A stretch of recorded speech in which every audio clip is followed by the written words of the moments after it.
Well, welcome back to the podcast, everyone. Today I have the pleasure of sitting down with Danielle Brooks. Danny, thanks so much for being here. Oh, it's my greatest honor. I look forward to diving in. For those listening, if you're not already familiar with Danielle, she is an author of several books spanning topics from spirituality to nutrition.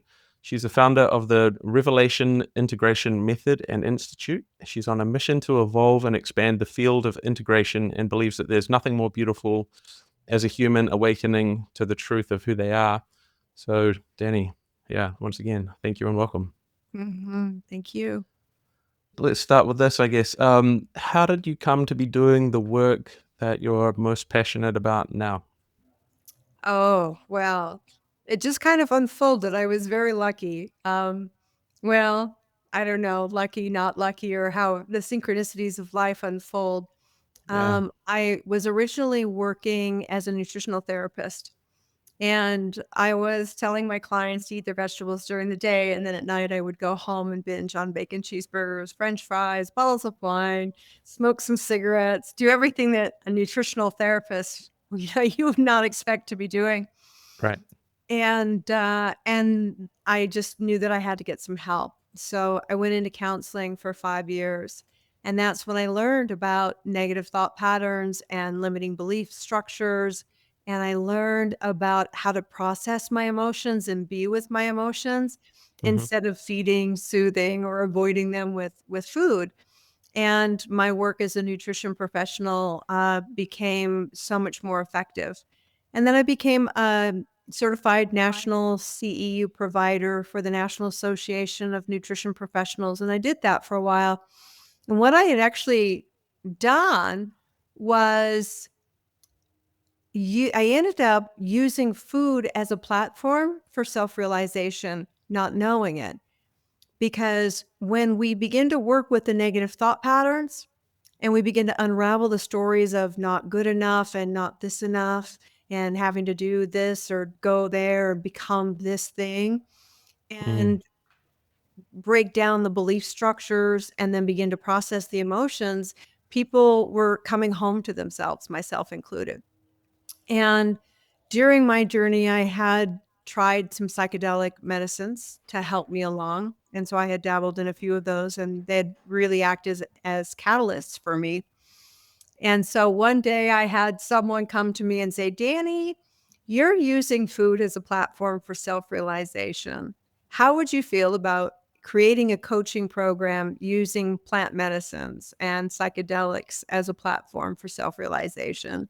And I was intrigued, I was hooked. And the next thing you know, I was kind of thrown in there without any training, which was really great because I got to figure out on my own what worked and what didn't work. And I was able to start seeing patterns and phases that people go through on the healing experience. And as I went through my own healing, and as I started working with people going on their own healing journey, I started to see the same thing, is that when people let go of everything that they're not, they begin to explore and experience the truth of who they are. And Mm. that's how I got to do what I'm doing today. Yeah, right. Cool. Thank you for sharing that. Was there any particular kind of like major breakthrough moment, I guess, that kind of like helped you to understand uh, who you are or like the work that's yours to do in the world? Yeah. So in one of my plant medicine journeys, it was revealed to me my purpose. And my purpose is and has always been to show love, to show other people how to love. I know, right? Love that. And, of course, it's not what I would have expected. I was kind of thinking, your purpose is to create this company and do this thing and go here and do that. Yeah. And so, that was a big moment for me in realizing that my purpose wasn't in what I was creating or the work that I do or the business that I run, but in who I am and the people that I interact with. Yeah. Hmm. And then what happened next? So, well, as you know, I floundered for a bit. I lost the old identity. I used to own a wellness center in Seattle for about 25 years, and I sold it. And I was in a relationship that I knew that I wasn't where I was supposed to be. And my inner voice was just telling me, you're not where you're supposed to be. And so I left the relationship, I sold the company, and I sold everything that I owned and just kind of did some traveling for a little bit. Mm. And I was kind of lost trying to figure out what to do and where to go and how that was, what that was going to look like. Uh-huh. And then this really good person that I know posted on Facebook, I think it was you, who created a post that said, it's okay to remain unmoving until right action arises. And that saved me. So I allowed myself to be still for a while. And then one thing led to another, and another thing led to another. And then the next thing I know, I'm doing psychedelic integration work, spiritual coaching, and executive retreats. Wonderful. Yeah. Well, I'm so thankful that that little post, had that impact for you. Me too. It's a it's a reminder for me. Like, I think I hide a lot behind. There's layers there. Something around, I don't know, like, self-worth and shame and whatnot of, like how much to put yourself out there online. And I think that when I made that post, I think I was going through a phase of kind of experimenting with trying to put myself out there more. Um, and then that waned. And then, like, I guess this podcast now is kind of like the next iteration of putting myself out there. But yeah, I'm just it's such a good reminder that we hide and we think, "Oh, like, who am what do I have to share?" But when you do, you don't know the impact that's potentially on the other side of that, right? Hmm. And so many people think that their worth is in their doing. You Yeah, know, if I'm volunteering over here, or if I'm helping this over here, or if my business has purpose, or if this is something that's external to me, yep, then I must be a good person or I must be worthy. yeah, And it's very misleading. It's the way that we've been operating for so many years, but it's not true. yeah, Yeah. yeah. I was thinking about this the other morning. I kind of like woke up and I was sitting there waiting for my brain to come fully online, and I found that actually that first half hour or so after waking up is a great time to tap into whatever is like semi subconscious, or it's probably like whatever the brainwaves are that are associated with sleep. Is it theta brainwaves or something like that? And so you have some interesting thoughts then, like first thing in the morning. And anyway, it came to me. I was sort of comparing and contrasting the ideas of like love versus impact, and as something that you just that popped out from what you just said is that we can attach our worthiness to impact. We can attach our worthiness. A lot of people, I think, the dominant one of the dominant themes in our society is like attaching worthiness to financial success. But impact, even like, I think that's a trap that I fell into for a long time as well. Was sort of thinking like, I will be happy when I'm aligned with having an impact. Whereas Mother Teresa's quote of the what is it? We can do no great acts, just no great things, but just small acts with great love is, I think, the deeper realization. I Uh, love that. Hmm. Yeah. And when I look back on my life now and I think about the businesses that I've owned, and if I'm looking at impact, and that impact is, okay, this is what the business impacted, and this is how I've impacted people's lives. Who I am has impacted more people by far than yeah, what my businesses have done. And I would yeah, imagine it's the same for you as yeah, well. And yeah, we don't exactly. know it, right? We may not know. You may not know how many people looked at that post and said, oh, I can Yeah, breathe. yeah, yeah, yeah. So, how do you cultivate this sense of identity and knowing your truest self these days? Like, what does that practice look like for you, I guess? Yeah. There's one practice that I do that threads through everything. And if I'm known for anything, it would be cultivating awareness. So I love it that you use the word cultivating. And it's the foundation of everything that I do. Do you want to do it real quick? Please, yeah. Yeah, yeah. Okay. So right now, become aware of the sounds around you, Mm-hmm. maybe the buzzing of your headphones, the background noise, silence. And now become aware of your body and where your body's located in the room. Become aware of your legs. Release your belly.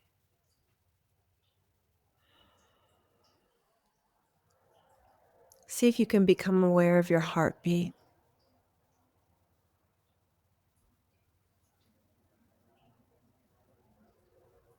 Relax even more. There you go. Now become aware of the aware presence that is you residing in that physical body.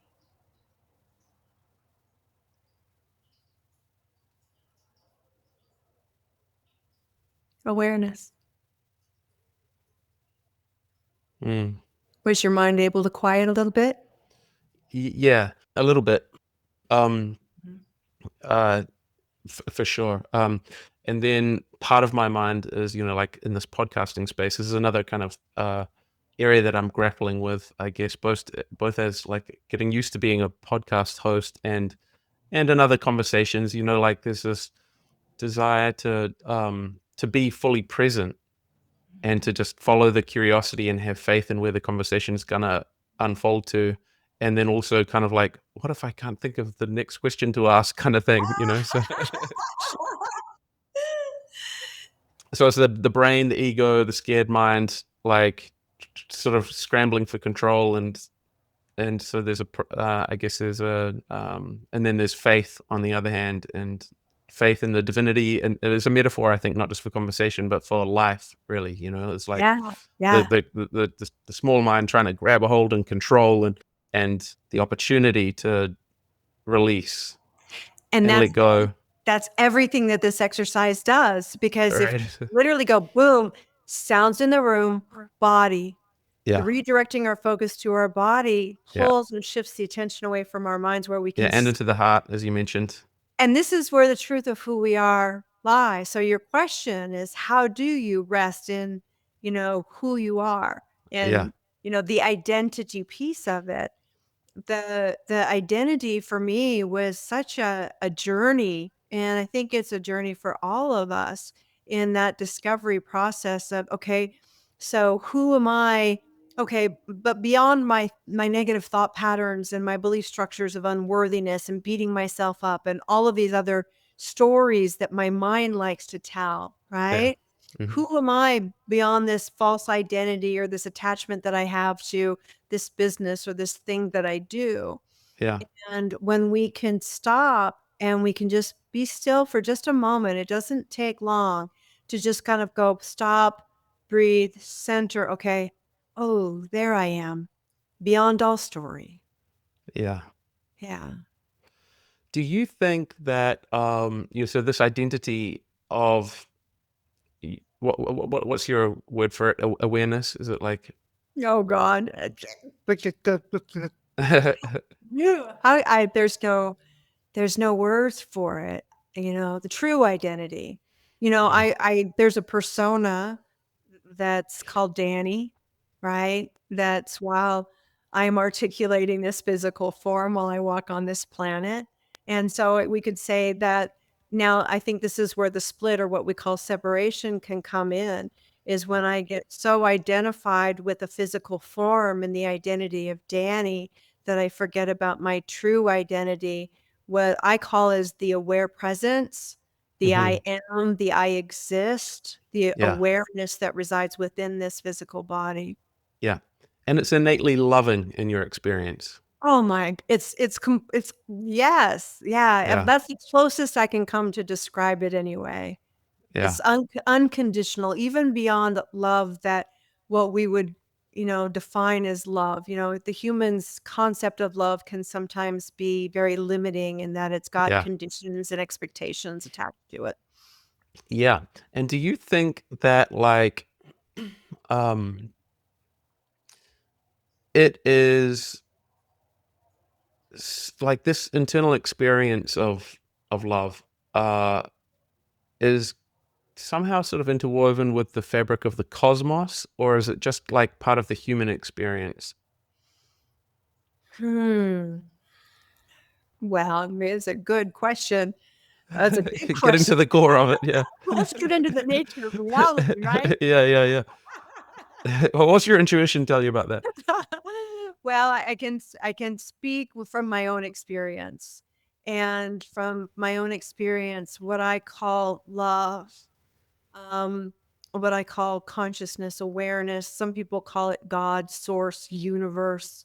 Yeah, Whatever it is that we love, whatever that thing is that we want to call it, to me is in, through, and around all things. And so we could approach it from a vibrational perspective. We could say, well, David Hawking says there's low vibrational frequency emotions, and then there's high frequencies. And when we get into the high frequencies of love, then that's where the vibration of the creator exists. That could be one way of looking at it. yeah, There's so many different ways we could frame it, right? But yeah, for me, it's just that indescribable isness. yeah. Yeah. And do you think that so that the name of this podcast is Business Love Stories, and like I'm interested in really businesses and business people who are motivated by, like a connectedness with this kind of universal love. Um Do you think, like, if somebody's not there yet and they're in a business that maybe doesn't fill them with joy, and that maybe they don't feel it's their highest calling or the highest use of their time here on planet Earth, and they're struggling with some stories around that and trying to figure out like what's truly mine to do and how do I navigate all of this? Like, is it does it start with a connectedness with that universal love? Does it start with kind of like coming home to who you truly are, do you think, to Mhm. Well, I think that so, um, I think the best way to bring this to your listeners is to tell a couple of stories. please?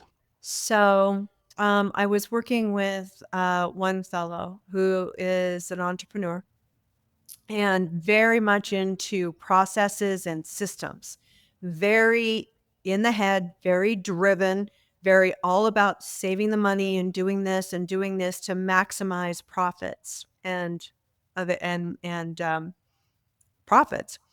And he goes into a medicine experience and he takes a little bit of plant medicine to help him get through a blockage. And he sees that love is the only thing that matters.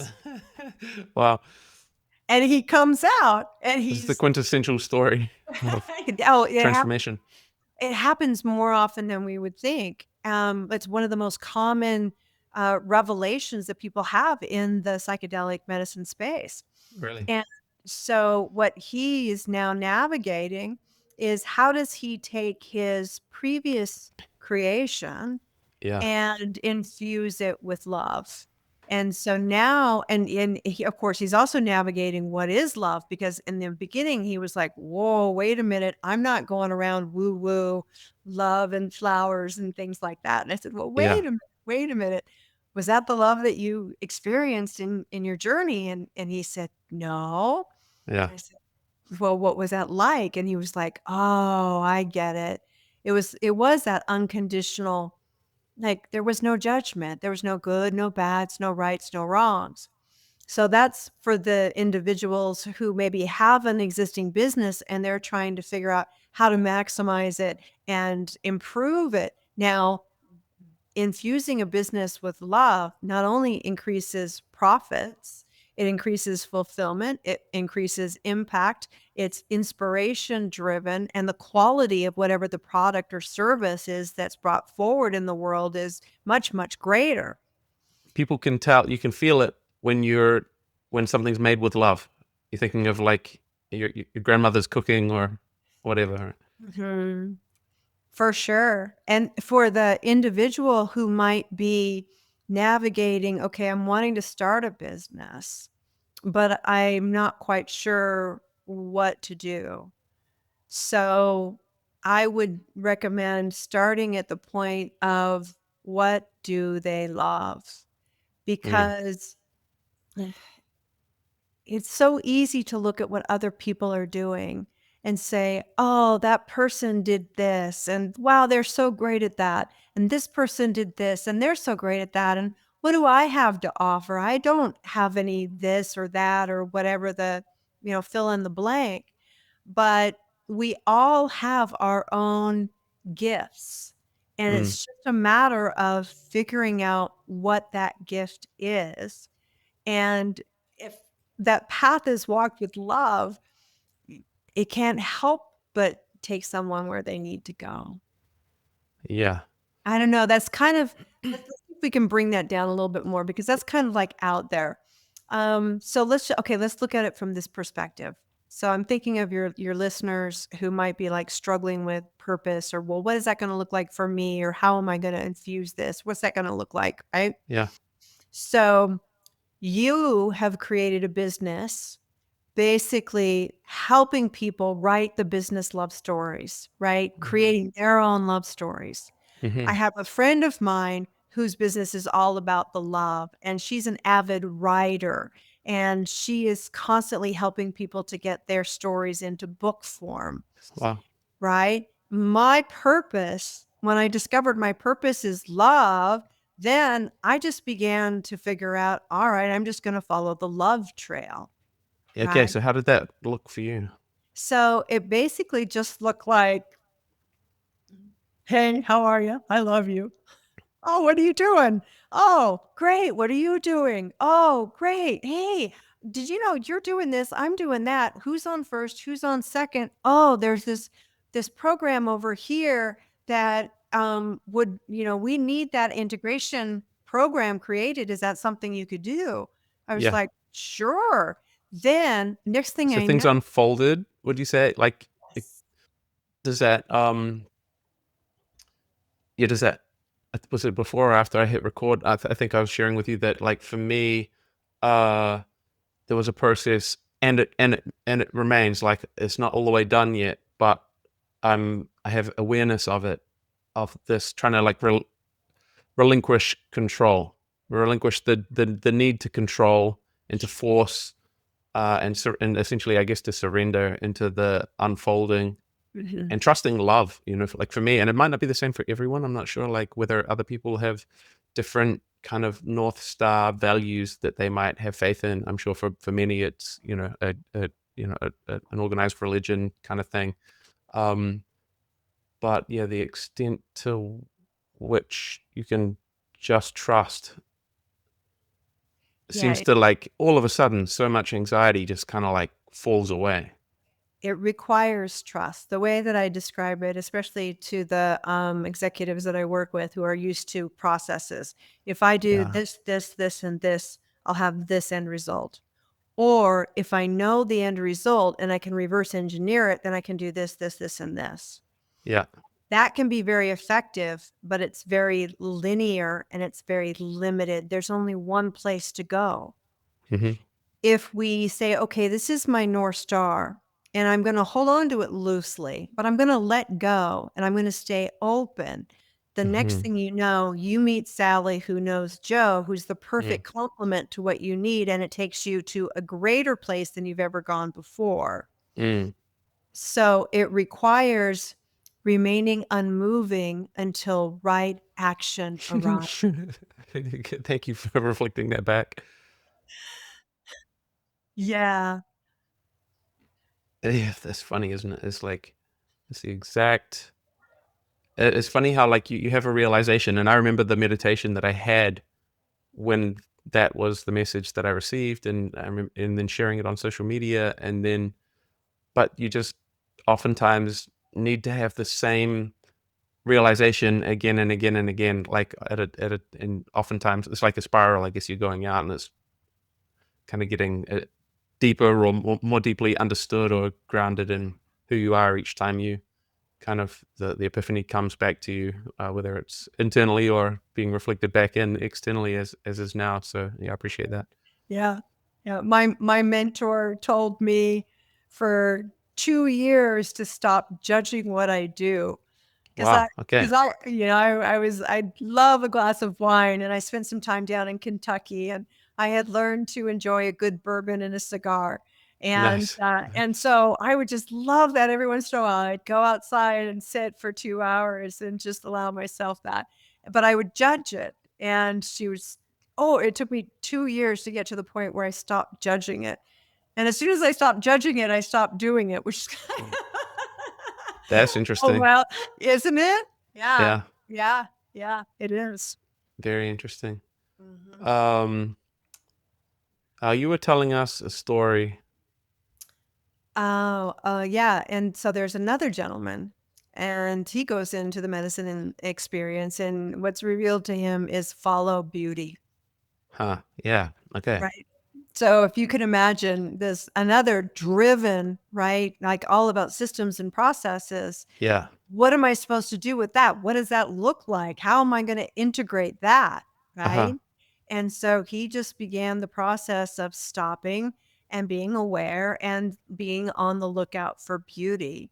And what he was being directed towards was spending more time with his kids, spending more time with his family, Wow. spending more Yeah. time with himself. Yeah. Yeah. That's interesting. It makes me think of like some of the reading around Abraham Maslow's B values. He has, he talked a lot about the B values or the values of being, and spoke about at the highest level, the B values, things like love, truth, beauty, all kind of are interchangeable with it, with one. They kind of fuse together and are the same thing. In so much like love is beauty, beauty is love, beauty is truth, love is truth. Uh, so yeah, it's interesting how people have different lenses for I guess that become clear to them, for looking at what is from that perspective, which is one that resonates for me, that like it's the same thing going by a different name or different vantage point, essentially looking at the same fundamental truth of at least our consciousness, and maybe also, to my prior question, like, which I can't get to the bottom of, the fabric of the universe. Whether I love this quote from Martin Luther King where he says, "When I speak of love, I'm not speaking of some sentimental or weak response. I'm speaking of that force which all of the great religions have seen as the supreme unifying principle of life. Love is somehow the key that unlocks the door which leads to ultimate reality." And it's that part that kind of like, I guess, yeah, I find fascinating. Like, is yeah, the ultimate reality is love, the ultimate reality beyond our consciousness and into the fabric of space time. Or what's Yeah. your experience with that? Even even saying the ultimate reality is love, that's probably as close as I could come to describe it, but even that Yeah. limits it. It's almost like if someone knows the ultimate reality, the ultimate truth, and they Yeah. can It's beyond words, right? it's beyond words, it's Yeah. absolutely beyond words, but you can know it. And I Yeah, that's right. remember I went through a phase where I wanted to know it, right? I'm like, Uh, I wanna know, and I wanted yeah. to know, and You're I want to seeking. figure it out, right? Yeah. And then I finally reached a point where it was like, how could you know the unknowable? You can't know the unknowable, but Yeah. you know the unknowable. And I was Yeah. like, oh, paradox reconciliation, right? Yeah. You are the unknowable.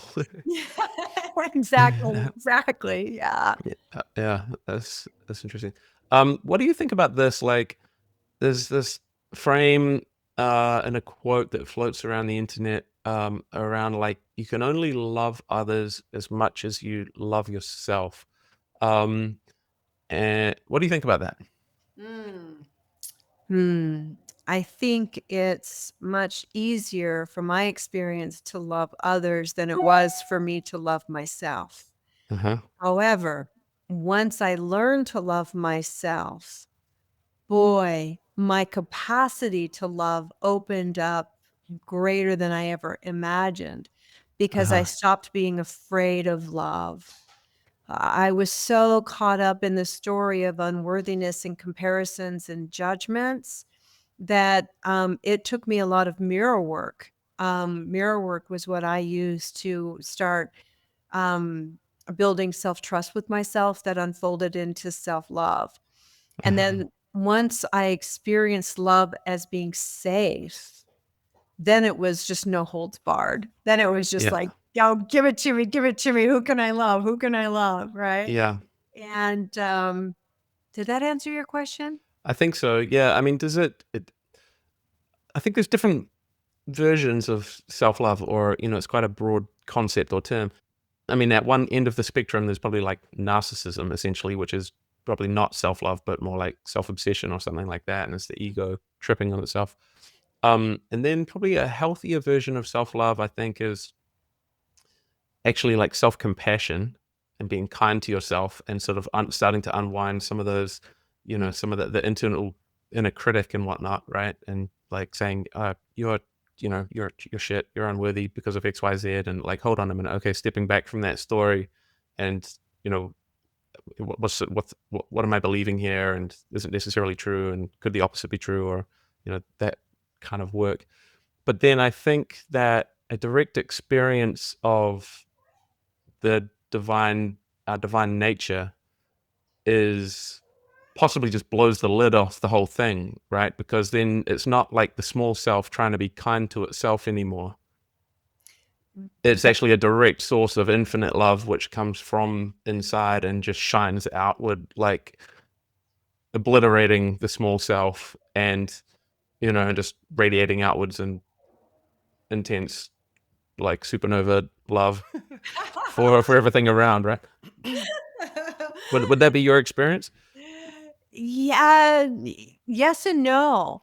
The what I found is that so the lack of self-love that I experienced took me to one end of the spectrum or the spectrum where it was self-loathing, not good enough, constant comparisons and judgment. I beat myself up, not good enough, not good enough, not good enough.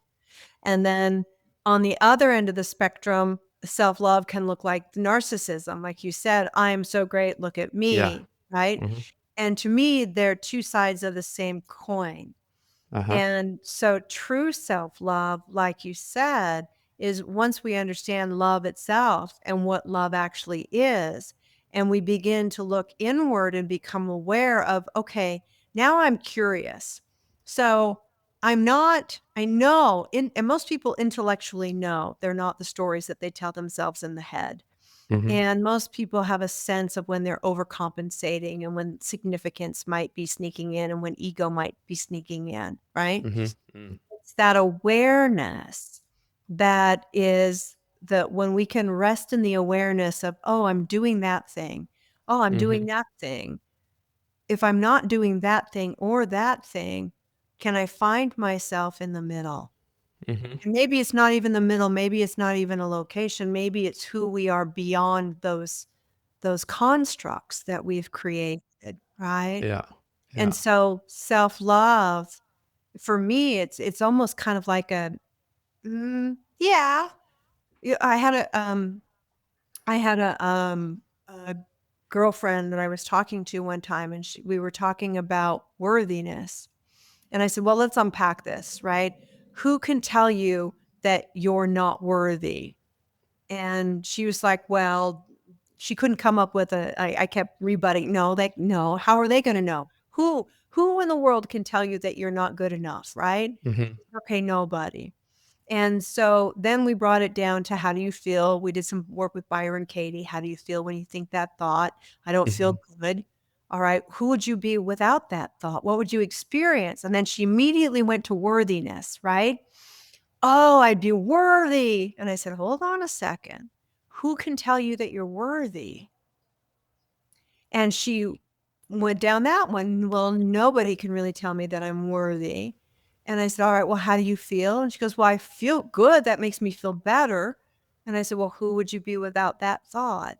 That, what would you experience? And she says, well, I would just be. And I think it's the same thing with love. When someone Mhm. says, do you love yourself? It's kind of like, "Mm, I don't not love myself." It's almost like another construct that we've created, right? Where we can get caught up in our own we have an idea of what self-love looks like. It looks Mhm. like I'm walking around doing this thing and feeling Yeah. this way. Taking myself to the spa or like Yeah, self-pampering or right, right. Instead of just allowing ourselves to be in the presence of who we really are. yeah. Yeah. Yeah, What that we reconciles. Yeah, Yeah. yeah. Yeah. If I can ask selfishly, like, as somebody who's sort of come aware and uh, more aware in recent days, even that I'm still dealing with shame, or like fear of public opinion, or like what other people think, and just stepping out more on social media um, and whatnot, and still kind of like being a little bit afraid and trepidatious. Is that how you pronounce that word? Mhm. Um, how can I break through this, or how do I dissolve this? You just do it. Yeah. And you feel the fear and you let it move through you and out of you without attaching any story to it. Hmm. And I'm being asked to do the same thing, Chris. I've been hiding away for a Oh while yeah. myself. Yeah. And so now I'm being asked to be more public. And this podcast is a really good example, right? So Wonderful. and I'm experiencing the same thing of, "Oh, okay, well, what is that gonna look like?" And, the old stories of what are people gonna think, and is this me? Is this even what I want for Mm, myself, mm, right? And so the only way to find out is to step into it and mm, face the fear, do it anyway, and be uncomfortable and be awkward. And mm, then you move through it and you get a little bit better and a little bit better and a little bit better. And then you get mm. really clear on, well, do I like that? Is that something that I want to do? Or is that something that, no, I don't want to do? But at least the Yeah, decision then is not based on fear. exactly. Yeah, Yeah. yeah. And I think it also takes some time to find our own authentic approach Mm, because it's really easy to look outward and see what other people are doing instead of stopping for a minute and going, all right, how do I want to do this? What is this going to look like for me? mm. Yeah. What's that right action that wants to arise, huh? Yeah, yeah. And one more note on fear too, right? The difference between feeling the fear and so um, I teach kind of a strategy or a tool that's called emotions arising, emotions leaving. And so it kind of looks like this: fear arising, Hmm. fear leaving, no story. That's me experiencing fear in its purity.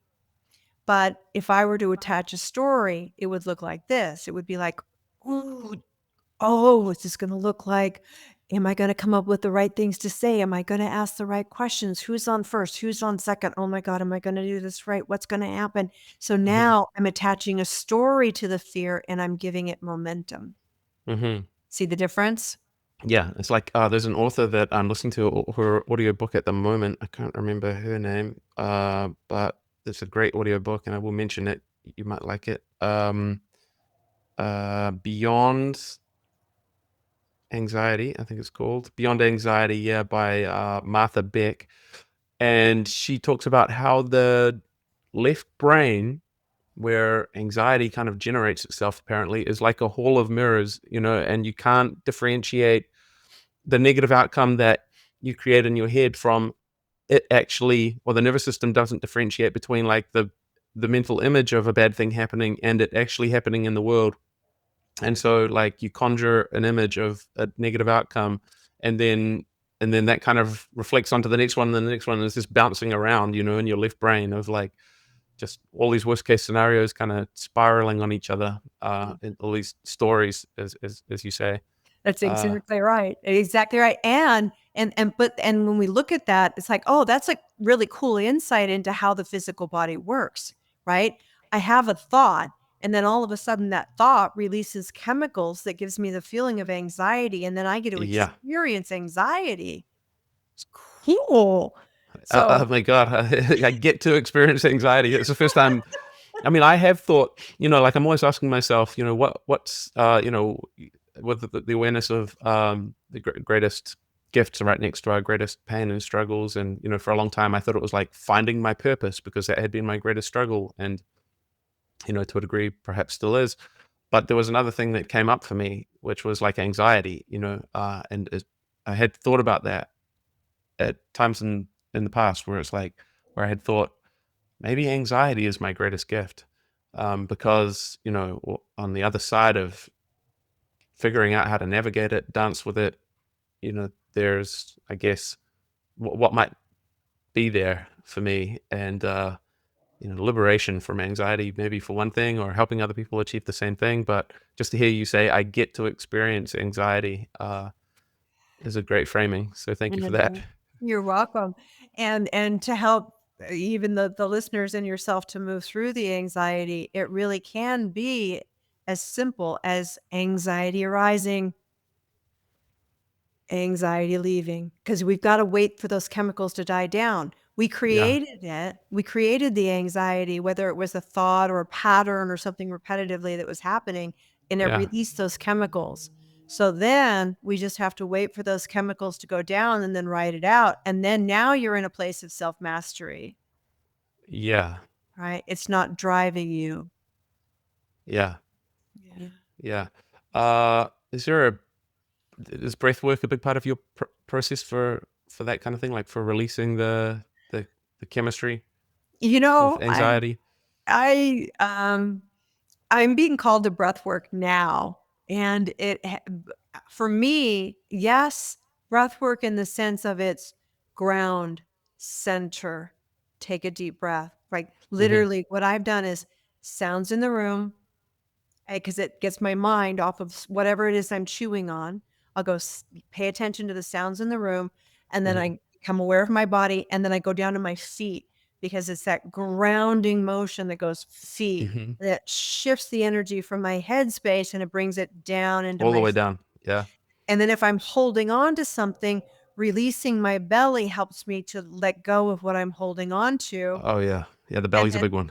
right? And then centering on my heart afterwards helps all of that energy to balance and become coherence. Yeah. So Nice. then I'm centered in my heart. And of course, breathing is included in that, right? Sometimes people will become aware of how their chest rises on the inhale and falls on the exhale. Being Hmm. aware of your breathing is one way to get you out of a pattern for sure. Um, and so breath work, yes, but for me, I never it hasn't been something that I've focused on extremely a lot. I've been more interested in being in my body and being present. Hmm. Yeah. Cool. And what are you most excited to be working on now? Oh, well, so the Revelation Integration Institute is where I've put together a program to teach other psychedelic integration guides to do what I do. And basically, it's a platform to help people self realize, who they are beyond all of the constructs of this world. And so I'm really excited that it's in a learning platform now, and we've launched ours. This is our third alumni group that's graduated. And I've got a book that's going to be published at the end of this year on psychedelic integration. It'll be an explorer's handbook to help people really do these medicines intentionally and respectfully. And yeah, that's what I'm most excited about, is continuing to evolve how integration is done. And that's just the vehicle that I'm using to way show love. Yeah. Yeah, I love that. Cool. Yeah, that's super exciting and such important work. I think I saw somewhere on the website that if you have a plant medicine kind of experience without the integration, then it goes, it's essentially like just one flashlight into, or a snapshot into, it can illuminate a part of your life, but the integration is key for those insights to become embodied in the long term, I guess. Yeah. Yeah, and teaching people how to work with these medicines. Most people don't know the power of being very intentional when they're using these medicines, because there's a rhythm to integration. When people set the intention, they say, I'm going into the medicine space to let go of this thing, or to get clear on something, or to receive an experience, right? Hmm. I'm going in, I'm going to do this intentionally. Then they have the experience and then they integrate. Okay, was that experience, were their intentions met? Where are they now? Now they've got a completely new set point. Hmm. Now, after the integration is done, they can set the next intention, have the next experience, and then integrate again. So they're continuing to move forward. Uh-huh. We know the path of healing. There's a rhythm to it. After people let go of all the stuff that they're not, sometimes they'll have an identity crisis of, oh my gosh, if I'm not all of that, then what am I? And that's usually when I congratulate people, when I say, congratulations. And they look at me like I'm Yeah. crazy. But when you don't know who you are, you're closer to knowing who you are than you've ever been before. And so that's a normal part of the process of disentangling ourselves from who we think that we are, those false identities. Yeah. And then people go into the integration of the true self, of the divine self, the truth of who they are beyond those patterns. And Yeah. yeah. Um, I had two questions related to that. And the first one is this, I guess, is um, without doing plant medicine, or like for someone like me who wants to get people in touch with who they truly are, but currently like facilitating plant medicine is not on the roadmap. Mhm. Um, what's been the most powerful exercises that you've seen work? Yeah, yeah. So, cultivating awareness for sure as a Yeah. practice. And some people will call that meditation. I couldn't Yeah. meditate because I could never quiet my mind, but I could cultivate awareness and I can rise Mhm. above the plane of mental thought, right? Yeah.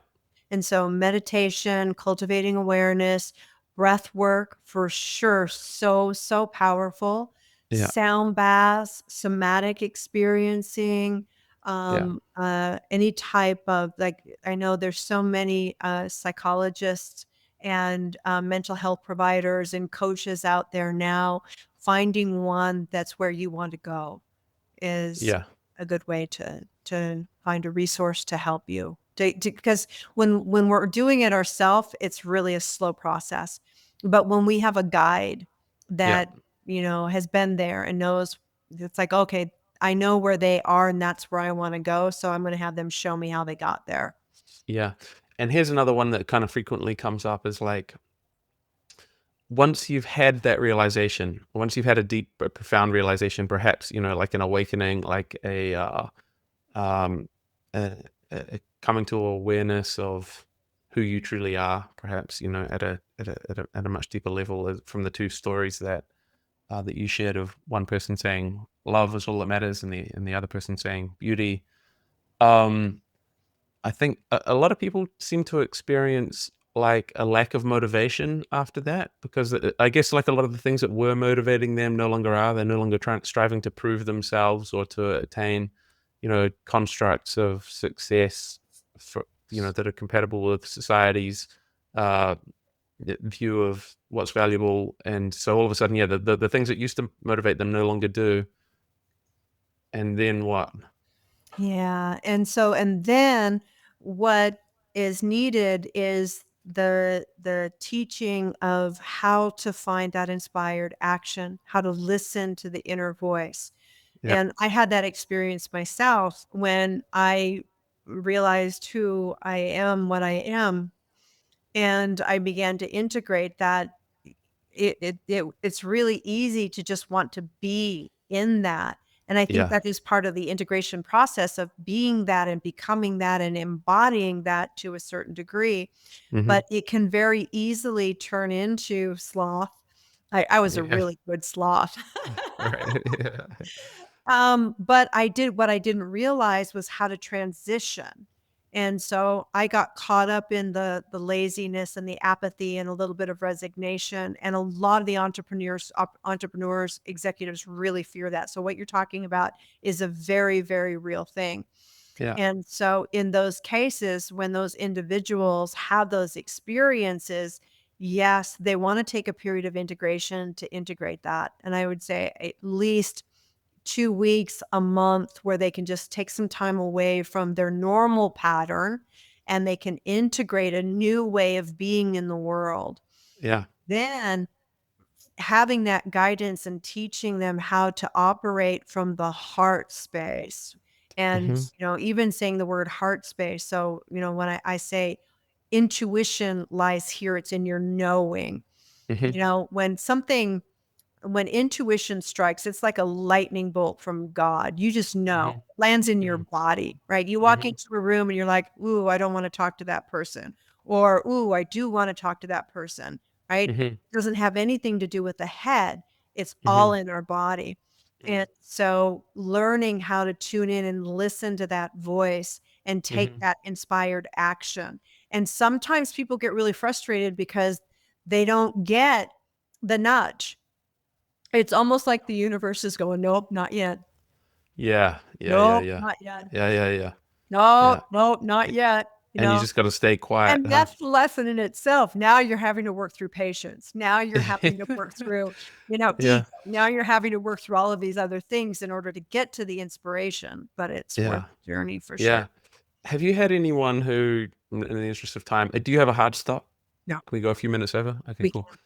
can. Um, have you had anyone who's kind of like had an epiphany of this greater realization of, who they are, and kind of like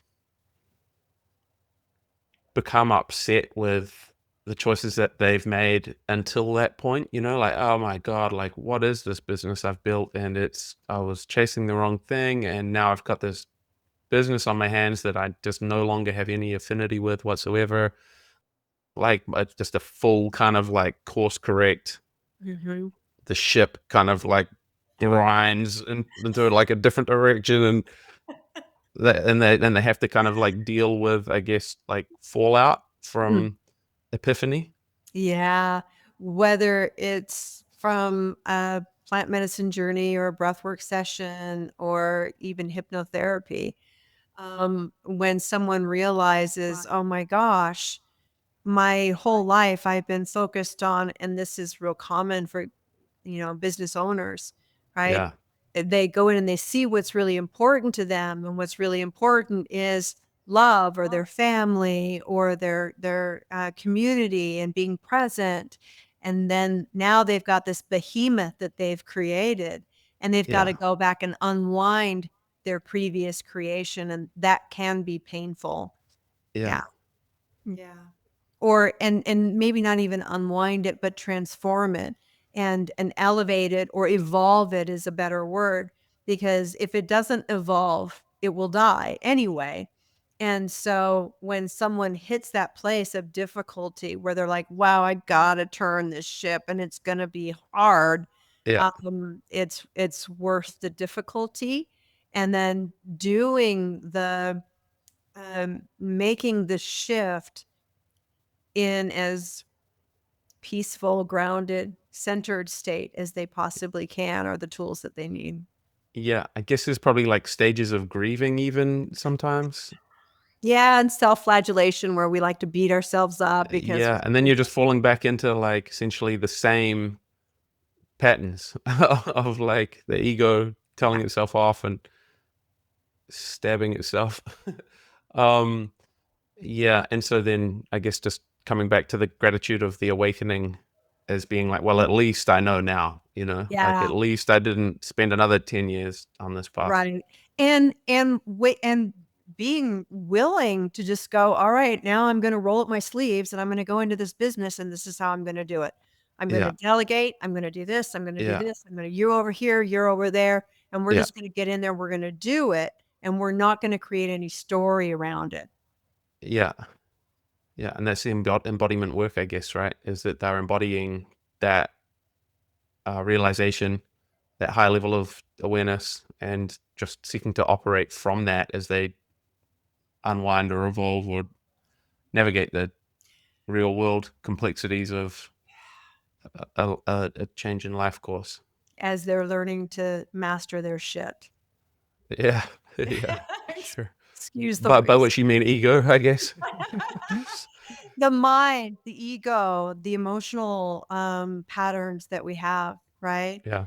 You know, am I still emotionally reactive? Am I still angry? Am instead of choosing what I wanna do in this situation, am I reacting and am I being driven by ego? So, self-mastery is where I am choosing in every moment what I'm doing, and I'm not Mhm. getting rocked, right? Yeah.